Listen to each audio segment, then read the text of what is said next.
Voice of America, this is Houston. Please call station for a voice check. Station, this is the Voice of America. How do you hear me? Voice of America, this is the International Space Station. We've got you loud and clear. Welcome aboard. Thank you. Shall I begin the interview now? Go for it. Okay, great. First of all, Tracy, Doug, and Shannon, thank you so much for your time today. I have to say this is incredibly exciting, and congratulations to you on your successful mission so far, because I can tell you that we were all watching the repair mission, and we're very excited about everything that you did. And I understand that a resupply vehicle docked a few days ago, and I was wondering if there were personal care packages on board, or what was on there that you might have been most excited about getting. Well, Suzanne, yes, there usually are a few personal care packages on board. We've got a great psych support team at home that really takes care of us, and family and friends who help supply little goodies for us. I happen to have celebrated a birthday on orbit along with my two other Russian crewmates, and inside my care package were a number of birthday presents from my parents, my husband, and a whole host of friends back home. And were there items on board for the rest of you that you were excited about getting into? No, just Tracy.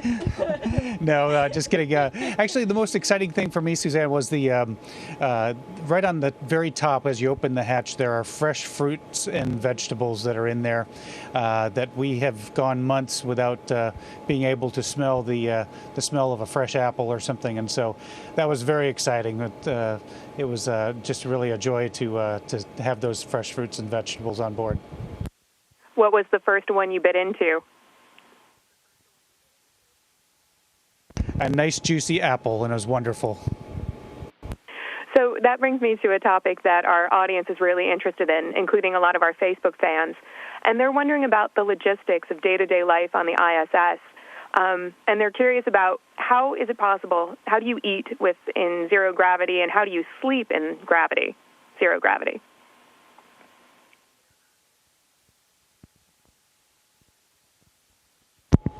Well, eating is very similar to eating on Earth. Of course, there's no gravity, so your food does float around. So you have to be a little bit more careful that it doesn't go flying off your fork or spoon and flying away from you. But the foods we eat are either military rations or rehydratable foods that are created for us at the Johnson Space Center.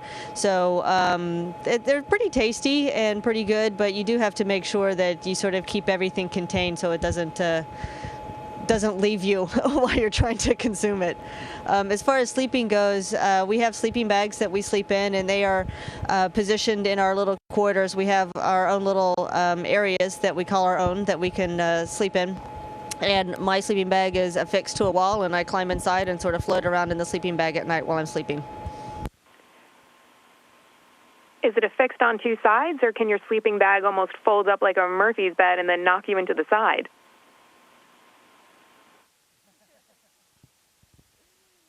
Well, it's actually fixed in 2 points, but it does stay open, so I don't have a problem with it rolling me up when I don't want to be rolled up.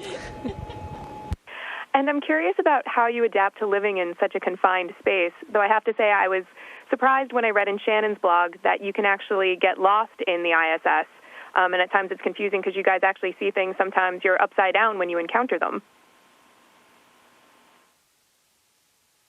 Yeah, that's quite true. It's actually kind of neat. The volume of the place, sort of perception-wise, is much greater as you live here for an extended period of time, because you can enter a module in any one of a number of orientations, and it just looks a little different. And so it almost perceptibly it increases the volume of your living space because you have a different perception of each module. And I'm curious about what things that you've felt have happened to your body, given that you've been up there for such a long duration. Shannon, I think you mentioned in a blog that you found that your spine lengthened. I was wondering what other things you all have encountered and how these things affect your day-to-day life. Well, Suzanne, I think we've all experienced a little weight loss, and a lot of our countermeasures, the resistive exercise, the cardiovascular work that we do helps to lessen the effects of those things that we feel. But yeah, I think that we all have felt a little weight loss. When you first arrive, that's probably when you feel it the most. You feel achy a little bit from the probably a little bit from the ride up, but also vestibularly, as your brain starts to get accustomed to the new messages that it's getting from your inner ear, you have a lot of awareness of of your stomach, as well as, like Doug was saying, when you go into a module, your perception of that module will be determined a lot by how your brain is interpreting the fluid in your ear. You also experience a lot of stuffiness because I believe because your fluid now in your body is shifting. It's floating along with you, along with your organs, and it wasn't doing that before you got here. And so a lot of those feelings you have when you first get here, probably within the first 3 weeks before it starts to settle down. Can you guys think of anything else? Over time, does it almost start to feel normal up there? Yeah, after a period of time, I think for me it took about 30 days to where I really felt like I could come into a module, whether I'm looking, I'm on the ceiling or the deck or the starboard or port side. It didn't really matter, and your brain can just very quickly adapt to the orientation you're coming in. It takes about 30 days, something like that.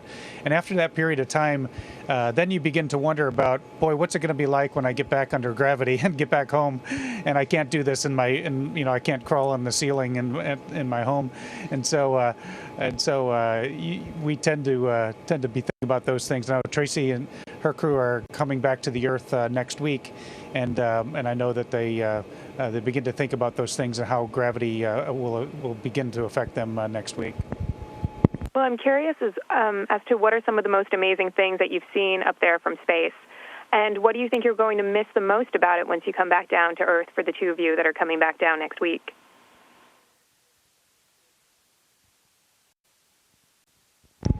Well, gosh, some of the most amazing things I've seen, of course, are the views out the window.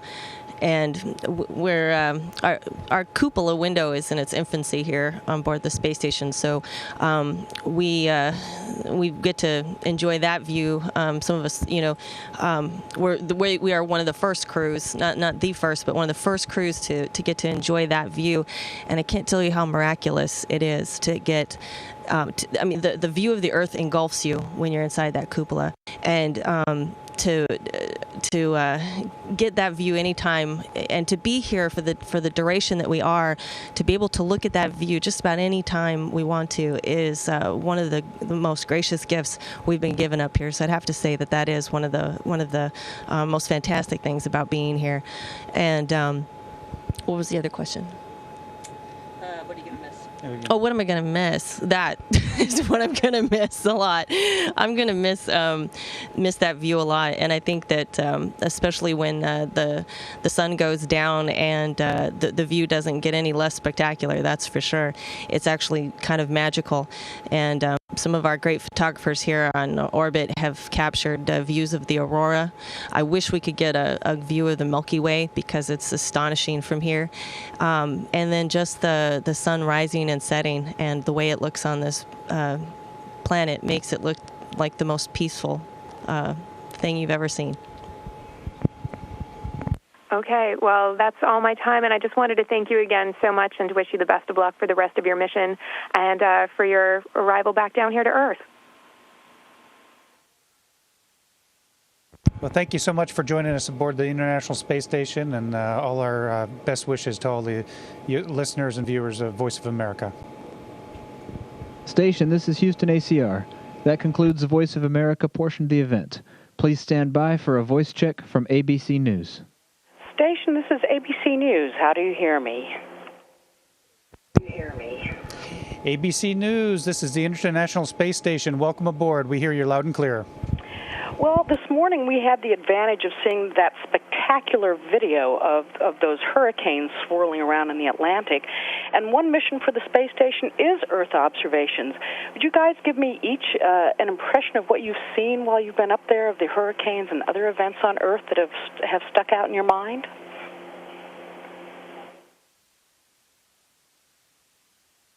Well, there are so many, but you're right. The hurricanes are just unbelievable. I mean, just the size. This morning, Shannon and I were able to take a few moments to go to the cupola. We looked right into the eye of Hurricane Igor, which is just absolutely fantastic. The view, we could see the water right through the of the Atlantic Ocean, right down through the eye, and it was spectacular. And it really just takes your breath away. It's no words to describe it, and we try to capture it in pictures, but I wish that I could blink my eyes and take a photo of what my eyes are seeing, because a picture surely doesn't do it justice.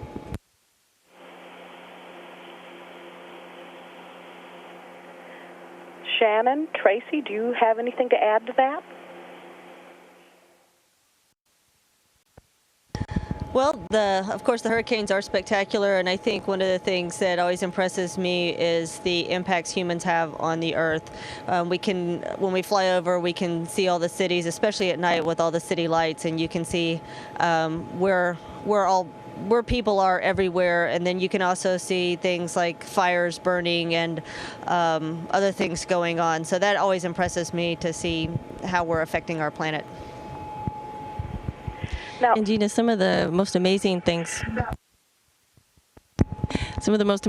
I've seen have been when the sun is set, and when especially the moon is setting. If the moon is out, it doesn't need to be a full moon. It could be a sliver of the moon. And when it's setting beyond the horizon, it's really interesting, the shape that it takes as well as the color. And it almost is just as it passes the limb, the terminator, it turns this bright orange, and it almost looks like it's a branding iron on a calf. It's that hot orange color, and it's quite distorted, and it looks amazing, and it catches your eye if you're not prepared for it. And then I have to say, the other astonishing thing is when there is a lightning storm beneath us, it lights up the whole space station as if there were a strobe light underneath us. So those are two very unexpected and pretty fantastic views. This question may seem a little redundant, but Scott Kelly, who's headed your way next month, gave us a tour of the space station mock-up at JSC. We were all a little surprised at just how small the sleeping quarters are on the space station. He describes it more like a phone booth than a bedroom. I mean, you guys you've been there, you've slept there. How would you describe it to us? Looks a little cramped. Yeah, that's what I've described it to the children and the students I've talked to as a phone booth. But then they look at me like, we don't know what a phone booth is, because we don't have phone booths anymore. But it's about like that. But the thing that you have to remember is, in the absence of gravity, every cubic inch of that phone booth is usable space now. So you can put things on the ceiling, you can have things on the floor, on all the walls, and you can have your sleeping bag on the wall. And so the phone booth becomes maybe 50% larger in perception once you take away gravity. Now, Shannon, when I watch the daily ISS hour, it seems that maintenance takes a lot of time on the space station. Oh, and one note, someone just emailed me to congratulate you on the Rice Owls win. So, but tell me a little bit about the maintenance. Well, it's good to know that Rice won. I hadn't heard that yet. Maintenance, yes, of course, does take a lot of effort to maintain the station. Just like a house at home, there are things that have to be done. Every week we have to make sure our filters are clean so our atmosphere is breathable to us, and we have to keep all the parts and pieces in good working order, because it's a long way to a hardware store to buy things, to get things to fix parts up here. So we spend a lot of effort to make sure that we can keep it running as smoothly as possible. Now, Tracy and Wheels, you pulled off 3 remarkable spacewalks on short notice earlier this year. What were those? They seemed like such a big challenge, but when you went out there, you go, oh boy, I hope I can pull this one off? What was it for you?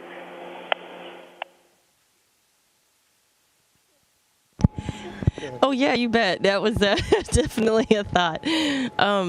But I'd have to say that all of us had our head in the game when this came up. We train a lot for, failures like we experienced there with the pump module. And so pretty much our training kicked in our response to that. And as a crew, I think we worked really well together to with the ground teams as well to get ourselves into a safe configuration. But then going out to do the spacewalks, we were preparing to do another spacewalk before this pump module failure. So I think our head was already in the spacewalking game. I think Shannon was the one that had a little bit of surprise. She wasn't prepared to do robotics just yet, but she pulled that off beautifully. And I'd have to say that going out the door, we all just felt pretty focused. And when you realized, you feel the vibe from the teams on the ground that are doing a lot of the work to prepare us to go out the hatch. That feeling, it radiates and it comes up. You can feel it here on orbit, and I think that helped to set our mind where it needed to be to go out and do this pretty critical task. Tracy, while you've got the mic, I know you're headed home soon. What will you miss most about living in space, and what will you miss the least? Oh, Gina, there's going to be a lot that I miss. I'm going to miss these guys. I'm going to miss all my crewmates, because as soon as I land, if we land in our primary landing spot, I get on a plane and I come right back to Houston, and my two Russian crewmates who I've spent all my time with, I won't be able to see for a couple of weeks. I'm definitely going to miss the views. I don't think there's a time I can enter the cupola in the with the intent of staring at the views and not get a little choked up thinking this might be the last time. But then I'm also encouraged by the fact that not too many people get to see that view, and I try to take it in, and so much so that I can help describe it to folks when I come back and help them feel a little bit of it. The one thing I'm not going to miss is the lack of longevity in my toothbrush. I'm really looking forward to having running water, and we can create running water out here, but it comes with some consequence. So I'd have to say there's a lot more that I'm going to miss about this place than not. Doug, I think I have time for one more question, and I hate to throw this to you. It seems complicated, but how do you describe the mission of the space station to people down on Earth who maybe don't quite get what you guys do up there? Well, probably the most important thing for us right now is we are finally getting to full utilization of this orbiting laboratory, and it's been a long haul. It's been very expensive. It's been we've run into surprises around the corner as we've assembled this space station. It's taken us longer than we thought to get it up into full utilization, but we're just now entering that phase where we've got laboratories up and running. We've got over 130 experiments that we're operating on board, and so we're starting to really get the bang for our buck in the way of science, and that's very exciting to us because it's been a long phase of assembly, and right now we're trying to just bring back the science data that we need to our scientists on the ground that will make life better on Earth for everyone. We're doing experiments in medicine and fluid mechanics, different ways to refine materials and to build new materials, and so it's very, very exciting to enter this phase of full science on board. Expedition 24, thank you very much for your time today. Thank you so much, ABC. Station, this is Houston ACR. That concludes the event. Thank you. Thank you, Voice of America and ABC News. Station, we are now resuming operational audio communications.